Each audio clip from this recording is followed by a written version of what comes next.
നമ്മൾ കഴിഞ്ഞ ദിവസം ഉണക്കിയെടുത്ത ബീട്രൂട്ടും ആപ്പിളും ക്യാരറ്റും ഒക്കെ ആട്ടോ ഇത് നമുക്കൊന്ന് പൊടിച്ചെടുക്കണം. പൊടിച്ചെടുക്കാൻ വേണ്ടിയിട്ട് ഇത് മൂന്നും നമുക്ക് ഒരു മിക്സിയുടെ ജാറിനകത്തോട്ട് ഇട്ട് കൊടുക്കണം.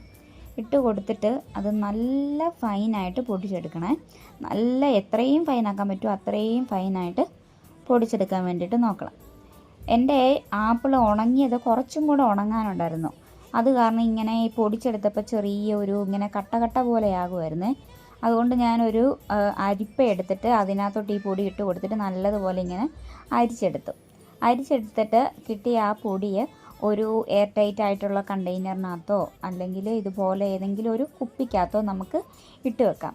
ഇങ്ങനെ ഇട്ട് വെക്കുകയാണെന്നുണ്ടെങ്കിൽ കുറേ നാൾ ഇരിക്കുകയും ചെയ്യും. എപ്പോൾ വേണേലും നമുക്കത് എടുത്ത് പാലിനകത്തോ വെള്ളത്തിനകത്തോ ഒക്കെ നമുക്ക് കലക്കി കുടിക്കുകയും ചെയ്യാം. ഇപ്പോൾ ഞാനിവിടെ ഒരു ഗ്ലാസ് എടുത്തിട്ട് അതിനകത്തോട്ട് കുറച്ച് പൊടി ഇട്ട് കൊടുത്തു. പൊടി ഇട്ടിട്ട് ഞാൻ പറഞ്ഞ പോലെ പാലോ ചൂടുവെള്ളമോ എന്ത് വേണേൽ നമുക്ക് എടുക്കാം കേട്ടോ. ഇവിടെ അപ്പോഴത്തേക്ക് എനിക്ക് കുടിക്കാൻ പാകത്തിനുള്ള ചൂടുവെള്ളമാണ് ഞാൻ എടുത്തേക്കുന്നത്. അപ്പോൾ ഇളം ചൂടുവെള്ളം ഞാൻ ആ പൊടിക്കകത്തോട്ട് ഒഴിച്ചിട്ട് നല്ലതുപോലെ ഒന്ന് മിക്സ് ചെയ്ത് കൊടുക്കണേ. മിക്സ് ചെയ്ത് കൊടുക്കുമ്പോഴത്തേക്ക് ആ ബീട്രൂട്ടിൻ്റെ ഒരു കളറൊക്കെ ഇങ്ങനെ ഇളകും കേട്ടോ. നല്ല രസം ആ കളർ കാണാൻ വേണ്ടിയിട്ട്. എന്നിട്ട് നമുക്ക് നല്ലതുപോലെ അതൊന്ന് മിക്സ് ചെയ്ത് കൊടുക്കണം. മിക്സ് ചെയ്തിട്ട് നമുക്കത് കുടിക്കാവേ. ഇത് കുടിക്കുമ്പോൾ നമ്മുടെ ബീട്രൂട്ടിൻ്റെ ഒരു ഫ്ലേവറാണ് മുന്നിട്ട് നിൽക്കുന്നത്. അപ്പോൾ ബ്ലഡ് വെക്കാനും സ്കിൻ ഗ്ലോ ആകാനും ഇതൊക്കെ ഒന്ന് ട്രൈ ചെയ്ത് നോക്കും. അപ്പോൾ ബൈ.